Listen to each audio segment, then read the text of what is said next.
Hey guys, PhoneArena here, and this is the Sony Xperia XZ1 Compact. It is small enough to fit in any pocket, but do not let its small size fool you. This phone has as much processing power as most other Android flagships. Still, is it wise to spend $600 on it? I used it for a week to find out. First of all, the Xperia XZ1 Compact isn't exactly what I would call beautiful. It is boxy and uninspiring, but it is also sturdy and very practical thanks to its size. Single-handed use is never an issue with this guy, and bonus points go to Sony for throwing in water resistance. One downside that has to be mentioned is the design of the power button, which is almost flush with the side. With my finger over it, I can barely feel that it is there. Another disappointment is that the model sold in the US does not have a functioning fingerprint scanner. Of course, the screen itself is smaller than what you would find on other contemporary phones, but it definitely gets the job done. It has plenty of pixels, and it gets very bright, so it is easy to see outdoors. The biggest complaint that I have is that the whites are noticeably bluish, but this can be fixed from the display settings menu. On the software side, we have Android 8.0 Audio on the Xperia XZ1 Compact, which is great news.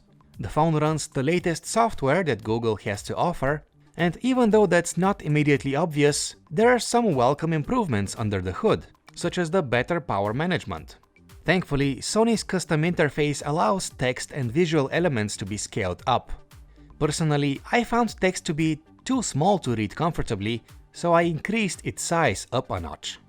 Naturally, the keyboard is also smaller than what you would find on other phones, but I found this one to be accurate enough, despite its size. Probably the best thing about Sony's custom interface is that it is fast and responsive.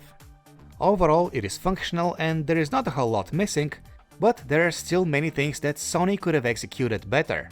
For example, there is no intuitive way of checking your lock screen notifications, because waking up the phone takes us straight to the home screen, and this swipe down gesture displays a largely unnecessary search bar for apps when it could have been set to do something a lot more useful, such as pulling down the notifications panel.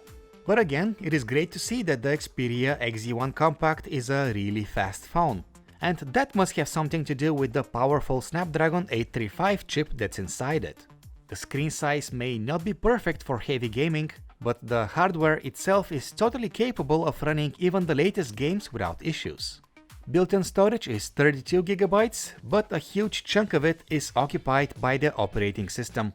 The 22GB you have left are likely to run out before you know it, so keep in mind that you also have a microSD card slot for storage expansion.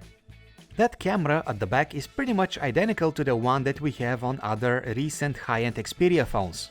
In other words, we get cool features like super slow-motion videos and predictive capture. No less importantly, that dedicated camera button makes for a great camera shortcut, while the compact nature of the phone makes it easy to pull off those epic selfie angles. Image quality is very good when you have plenty of light. The camera captures accurate colors and lots of detail, and overall, it is almost as good as the cameras on high-ends like the iPhone 8 and the Galaxy S8. Understandably, low-light images are noisier and have much less detail, but overall they're perfectly usable. The front-facing camera is an interesting one. It has a super wide-angle lens, which lets us fit a lot of stuff in a single shot. However, this also adds lots of distortion to the frame, especially near the edges. Videos out of the Xperia XZ1 Compact look great, and with 4K resolution enabled you can capture plenty of detail, even in low light. There is no optical image stabilization, but Sony's own software stabilization compensates for shaky hands, even when shooting at 4K. At 1080p resolution, the more advanced intelligent active stabilization produces smooth cinematic videos.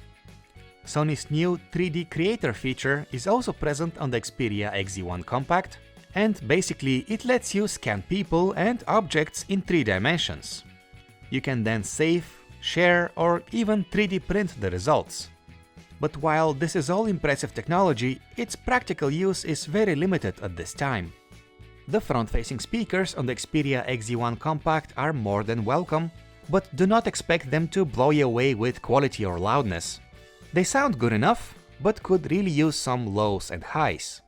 Fortunately, there's also the familiar 3.5mm headphone jack if you're a fan of wired headphones. And finally, battery life. Now, this may be a small phone, but it outlasts many of its bigger rivals. In reality, I was easily getting about a day and a half to 2 days of normal usage. There's also Sony's Stamina mode, which extends battery life even further at the cost of reduced performance. So in conclusion, the Sony Xperia XZ1 Compact is well worthy of attention. Quite honestly, using it for a week felt refreshing and was lots of fun. If you're looking for a device that's both practical and powerful, one that takes good photos and lasts long between charges, do not hesitate to check this one out. Just keep in mind that the iPhone 8 costs only $100 more and gets you a better screen, better speakers, and a fingerprint scanner that actually works, without being much bigger than the Xperia XZ1 Compact. Thank you for watching guys, and subscribe to our YouTube channel to never miss a video.